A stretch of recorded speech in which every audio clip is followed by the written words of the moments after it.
Hey guys, I am Ashwini and you are watching me on edu guider. तो बच्चों कैसे हो आप लोग? आई होप आप लोग अच्छे होंगे और आपके बोर्ड एग्जाम की प्रिपरेशन आप लोग मन लगाकर कर रहे होंगे।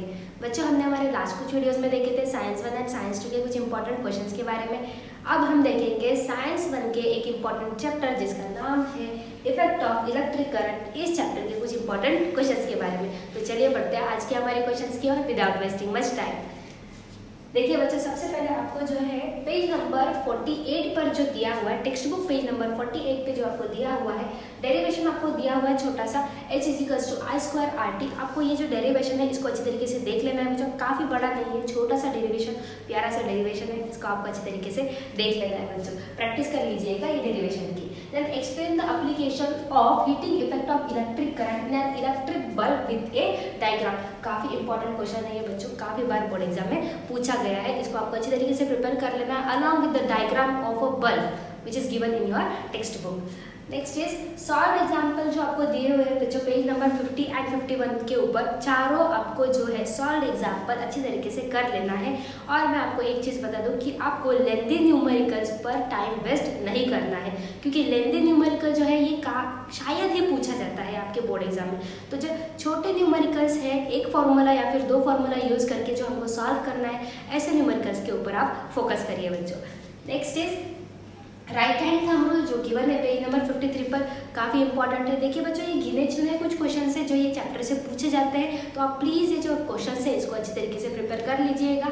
तो देखिए राइट हैंड थंब रूल जो है आपको गिवन है पेज नंबर 53 पर। क्या है स्टेटमेंट आप अच्छी तरीके से पढ़ लीजिएगा। हो सकता है आपको डायग्राम भी ड्रॉ करना पड़े, तो डायग्राम भी आप अच्छी तरीके से देख लीजिएगा। आप प्रैक्टिस कर लीजिएगा, उसे ड्रॉ करके देख लीजिएगा। Next is magnetic field produce by a current through a loop of a conducting wire. ये आपको गिवन है पेज नंबर 53 के ऊपर। और इसके ऊपर डायग्राम बेस्ड क्वेश्चन भी पूछा जाता है जो आपको स्क्रीन पर मिल जाएगा। क्वेश्चन को आप नोट करके रख लीजिएगा बच्चों। Next is magnetic field due to current in a solenoid. आपको सोलेनॉइड क्या है ये पूछ सकते हैं, या फिर इसके ऊपर आपको डायग्राम बेस्ड क्वेश्चन भी पूछा जाता है। क्वेश्चन आपको स्क्रीन पर मिल जाएगा बच्चों। Next is Fleming's left hand rule as well as Fleming's right hand rule जो है ये तो काफ़ी इंपॉर्टेंट क्वेश्चन है बच्चों।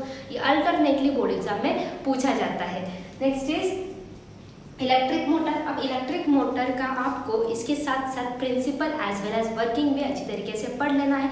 डायग्राम को आप ड्रॉ करके देख लीजिएगा। आपको कंस्ट्रक्शन एंड वर्किंग भी पूछा जाता है, तो उसको आपको डायग्राम के साथ में एक्सप्लेन करना पड़ेगा। नो डाउट अगर आपको डायग्राम बेस्ड क्वेश्चन भी जो है ना वो पूछे जाते हैं, तो डायग्राम बेस्ड क्वेश्चन किस तरीके से पूछे जाते हैं आपको ये स्क्रीन पर मिल जाएगा, नोट करके रख लीजिएगा।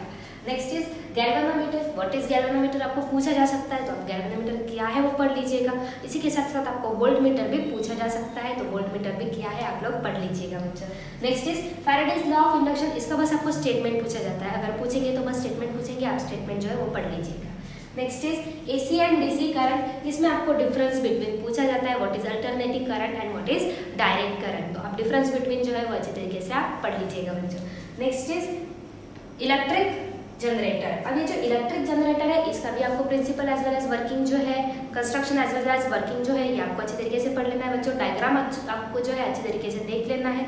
आप देख लीजिए कि electric motor and electric generator में क्या क्या डिफरेंसेस हैं वो आप देख लीजिए अच्छे तरीके से। सो आपको जो डायग्राम जो है ड्रॉ करने के लिए ज़्यादा प्रॉब्लम नहीं होगी। तो बच्चों आप कर लीजिए क्वेश्चन को नोट डाउन। इसके बाद में हम बढ़ते हैं हमारे कुछ इंपॉर्टेंट क्यू रीजंस की ओर।